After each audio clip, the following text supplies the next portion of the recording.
Bonjour, bien-aimés dans le Seigneur, frères et sœurs de l'unité pastorale du Vieux-Longueuil.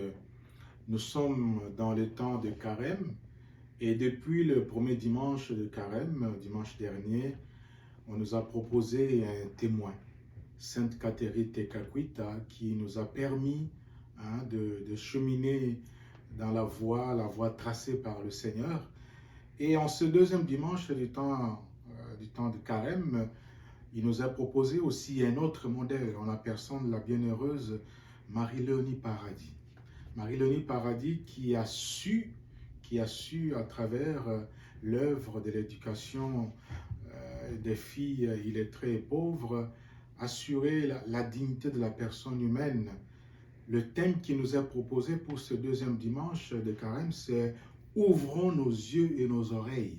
Alors, la bienheureuse Marie-Léonie Paradis a su, à travers sa vie, ouvrir ses yeux pour voir la misère des filles de son époque.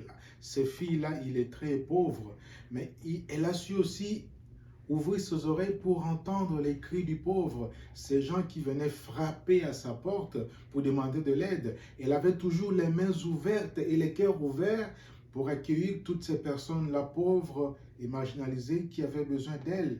On dit qu'elle avait même le cœur de Dieu, un cœur capable d'aimer, capable d'accueillir. Alors, et nous autres, en ce temps de carême, qu'est-ce qui est important pour nous, sinon d'ouvrir nos mains et nos cœurs pour accueillir les autres, sinon ouvrir nos yeux pour voir la souffrance de nos frères et sœurs, la misère de ceux et celles qui souffrent, qui sont aux prises avec toutes sortes de situations difficiles, la maladie, la perte d'un emploi, et j'en passe, la perte d'un être cher. Ce sont autant de mots qui aujourd'hui font du mal à notre humanité. Alors, Marie-Léonie Paradis, en son temps, a su lutter contre tout cela. Et nous, aujourd'hui, nous avons aussi la même mission comme elle, de lutter contre le mal sous toutes ses formes, en ouvrant nos yeux pour voir la misère de nos frères et sœurs. Pas seulement cela, mais ouvrir nos oreilles pour entendre aussi les cris, le cri des affamés du monde, les cris des miséreux du monde qui crient et qui demandent assistance et aide. Aujourd'hui, à travers le monde, quand on voit comment il y a les guerres, il y a des déplacés.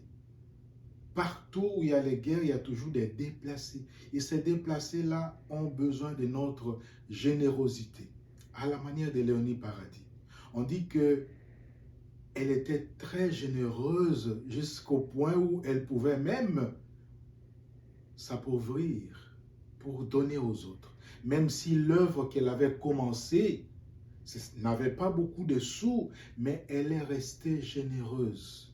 Et on dit souvent que lorsqu'on a peu, qu'on partage avec ce peu-là, Dieu bénit pour que ça devienne grand.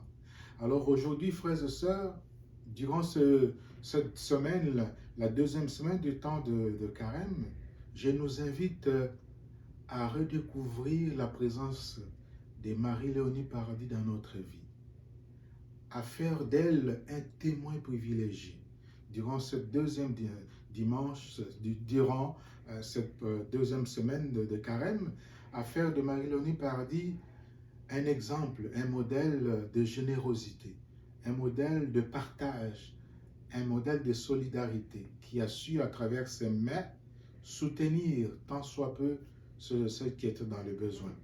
Alors qu'elle puisse nous accompagner durant cette semaine pour que nous puissions marcher à la suite de Jésus. C'est Jésus qui s'est transfiguré et qui nous apprend à faire de même dans notre vie de tous les jours. Amen.